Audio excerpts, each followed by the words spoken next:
Lucu, mau jadikan masjid tempat berpolitik, Partai Umat di skakmat kadernya yang sangean, ditulis oleh Ferry Padli dari siwar.com. Sebelum kita lanjut, jangan lupa subscribe dan nyalakan loncengnya agar Anda menjadi yang pertama mendapatkan informasi dari jurnal terupdate.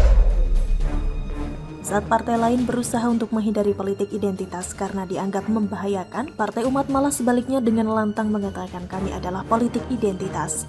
Padahal PKS yang pernah disebut oleh Yeni Wahid partai yang pertama memulai memainkan isu SARA pada 2022 silam dengan tegas mengatakan mendukung arah Presiden Jokowi untuk melawan politik identitas. Agama itu sumber nilai, menjadikan agama sebagai kompas moral boleh dan malah bagus. Saya setuju politisasi agama atau politik identitas jangan dikedepankan, ujar Ketua DPP PKS Mardani Alisera waktu itu. PKS menempatkan agama sebagai kompas moral dan mewanti-wanti politik berdasarkan nilai. Politik mestinya dilakukan dengan cara yang baik, bukan dengan cara jualan agama untuk mendapatkan tujuan yang baik pula. Lanjutnya dengan nada sedikit bijaksana. Sebelumnya memang Presiden Jokowi mengingatkan agar pasangan capres atau cawapres yang bersaing pada pemilu 2024 mendatang agar mengutamakan ide dan gagasan daripada identitas. Untuk apa? Supaya tidak terjadi perpecahan antar anak bangsa. Partai Umat malah mau menantang imbauan presiden itu. Ntar kalau jadi partai gurem, baru tahu rasa kalian. Jokowi pula yang disalahkan. Tidak hanya itu loh, partai ini juga mau menjadikan masjid sebagai tempat berpolitik. Atau upaya lebih keren, namanya mereka sebut masjid tempat perjuangan jihad politik. Jadi tidak menutup kemungkinan kedepannya di masjid-masjid akan ada kalender Partai Umat, ada sajadah yang bergambar Partai Umat dan ada brosur-brosur Partai Umat. Bukankah pada Januari 2023 silam telah terjadi pembentangan bendera Partai Umat di salah satu masjid di kota Cirebon? Itu jelas menunjukkan kalau partai tersebut sudah secara terang-terangan menggelar kampanye di tempat ibadah. Padahal dalam undang-undang tentang pemilu disebutkan, tim kampanye pemilu dilarang menggunakan tempat ibadah untuk berkampanye. Dan barang siapa yang terbukti melanggar dapat dipidana penjara paling lama 2 tahun dan denda paling banyak 24 juta rupiah. Jadi bukan ujuk-ujuk tidak boleh kampanye di masjid, memang ada aturan yang melarang. Begitupun dengan MUI pada 2018 silam pernah mengingatkan masjid tidak boleh dijadikan sebagai tempat pelaksanaan politik praktis seperti kampanye dan mempengaruhi jamaah untuk memilih kandidat tertentu. Kenapa? Karena politik praktis seringkali diwarnai dengan intrik dan fitnah. Hal yang sama juga pernah disampaikan oleh Dewan Masjid Indonesia atau DMI pada awal Februari 2023 lalu, yang dengan tegas mengatakan menolak penggunaan masjid sebagai tempat berpolitik atau kampanye politik identitas. Kenapa? Karena kalau orang dibolehkan kampanye di masjid, maka politik identitas akan menguat serta masjid itu tempat ibadah bukan tempat kampanye politik. Sementara Bawaslu pada 2019 silam pernah meminta peran aktif masyarakat untuk melapor jika menemukan kampanye di masjid. Jadi fix, langkah Partai Umat yang mau memanfaatkan masjid untuk kepentingan politik itu menggelar peraturan yang ada serta mengabaikan imbauan dari MUI, DMI, dan Bawaslu. Terakhir, apa yang terjadi? Partai Umat diskakmat oleh kadernya sendiri.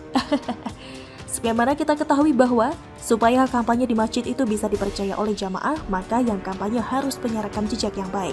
Belum apa-apa, kader Partai Umat sudah ada yang menunjukkan karakter aslinya sangean, yaitu dengan melecehkan wartawan perempuan. Dan itu terjadi di acara Rakernas Partai Umat pula beberapa waktu yang lalu. Karena yang namanya Rakernas pasti tentu beda dengan acara kampanye akbar di lapangan. Artinya apa? Peserta yang hadir bukan orang sembarangan, mesti pengurus atau kader Partai Umat, serta undangan yang jumlahnya sedikit. Sehingga kalau ada yang bilang pelaku pelecehan itu penyusup, cuma ngeles saja. Mirisnya lagi, hanya di Rakernas Partai Umat, wartawati mengalami pelecehan, sedangkan di Rakernas partai lain tidak. Belum lagi diwarnai pencurian ponsel pula. Memang benar-benar kontradiksi antara apa yang dikatakan, mau jihad politik di masjid dengan apa yang dilakukan, melecehkan perempuan. Terima kasih Partai Umat sudah menggelar Rakernas yang pertama, sehingga sekarang semua jadi tahu dirimu yang sebenarnya. Sangean bro. Dan untuk media, lebih baik mengirim wartawan laki-laki deh kalau mau meliput acara Partai Umat lagi, karena di sana ada serigala dan buaya. Palingan nanti kalau masih ada juga yang dilecehkan, fix pelakunya homo. Bagaimana menurut Anda? Oligarki nangis, elektabilitas Anies anjlok parah di survei Populi Center. Ditulis oleh Syardi dari siwar.com.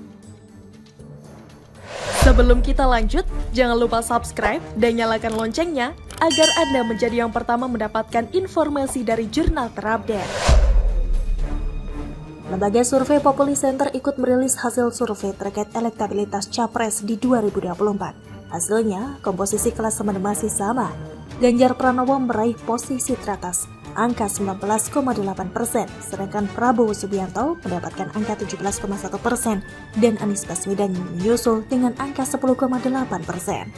Lucunya Jokowi malah ada di posisi keempat dengan angka cukup tinggi yaitu 10,1%, meski sudah tidak mungkin nyapres lagi. Tampaknya publik masih belum bisa move on dengan fakta tersebut. Sekaligus ini tanda kinerja Jokowi sudah sedemikian masif dan melekat dalam benak seluruh rakyat Indonesia, kecuali kadrun dan barisan sakit hati. Berikut elektabilitas Capres 2024. Jika dirinci, elektabilitas Ganjar naik signifikan jika dibandingkan dengan survei yang dilakukan sebelumnya pada Oktober 2022. Dalam survei ini terlihat Ganjar Pranowo mengalami peningkatan angka yang cukup signifikan, yang sebelumnya dalam Oktober 2022 sebesar 15,8%, itu menjadi 19,8%, kata Rafif di kantor Populi Center. Elektabilitas Prabowo juga naik, begitu juga dengan Ridwan Kamil yang meningkat saat dia bergabung ke Partai Golkar. Sedangkan Anies malah terjadi penurunan sangat tajam, menukik ke bawah. Pada survei sebelumnya, elektabilitas masih 17,3%, sekarang anjlok jadi 10,8%. Kalau menurut ilmu survei dari kadrun, mereka tidak akan percaya survei tersebut dianggap bayaran dan tidak valid datanya. Proses pengambilan sampel asal-asalan, metodologi yang dipakai adalah metode asal Bapak senang. Yang paling benar itu survei dari ILC. ILC lebih kredibel karena selalu memenangkan Anies. Pokoknya survei yang menjelekan Anies adalah survei bayaran yang tidak boleh dipercaya. Bahkan diharamkan, survei yang memenangkan Anies adalah yang paling benar meski isinya hoaks dan metodologinya amburadul. Inti dari hasil survei tersebut adalah oligarki bakal nangis melihat survei ini, rugi bandar karena capek-capek keliling Indonesia tebar pesona dan menebar janji sana-sini, ternyata masih belum laku juga. Mungkin hadiah jalan sehatnya kurang gencar dan banyak. Coba bikin hadiah utamanya 1000 unit penthouse mewah, 10.000 unit Pajero, 100.000 unit motor NMAX, dan 1 juta unit iPhone. Dijamin semua orang bakal tumpah ruah ke jalan, bikin macet dan lalu lintas lumpuh. Yang datang pasti akan membludak berkali lipat, ngalah-ngalahin massa yang berkumpul di Buenos Aires saat merayakan Argentina juara Piala Dunia. Jangan lupa difoto dan divideokan biar bisa jadi bahan narasi bahwa Anies didukung seluruh rakyat Indonesia karena hadiahnya aja. Survei memang tidak 100% tepat akurat, tapi semoga saja benar. Semoga ini adalah tanda bahwa memang Anies tidak diterima mayoritas rakyat Indonesia.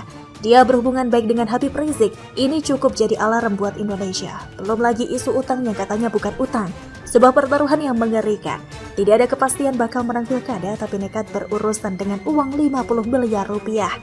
Kalian bisa bayangkan sendiri betapa masifnya kelompok-kelompok di belakang Anies. Tidak ada makan siang gratis dalam politik, camkan itu baik-baik. Negara ini sedang dalam incaran kelompok-kelompok besar yang ingin menguasai. Begitu jagoan mereka menang pilpres, mereka bebas dan bisa pesta besar. Tapi mereka takut ketahuan.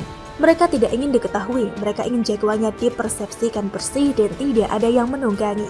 Begitu menang pilpres, ujung-ujungnya bakal ketahuan. Mirip dengan skenario Pilkada DKI Jakarta. Seiring berjalannya waktu, satu persatu bau busuk mulai tercium. Kelebihan bayar, banyak proyek tak jelas dan boros. Formula E, boros artinya dermawan. Kelebihan bayar adalah dermawan. Dermawan ke siapa? Silahkan tanya ke Anies saja. Dia bisa jawab tapi mungkin takkan mau jawab. Yang penting bukan Anies. Untuk saat ini yang terlihat jelas adalah Ganjar, Prabowo, dan Anies. Komposisi mungkin bisa berubah jelang pengumuman Capres dan Cawapres. Tapi untuk Anies, no way. Tidak ada kompromi untuk Anies. Apa yang dia lakukan selama 5 tahun tidak boleh terulang lagi. Cukup deh 5 tahun warga DKI dibodohi dan dibohongi. Jangan sampai merembes ke seluruh warga seluruh Indonesia. Bagaimana menurut Anda?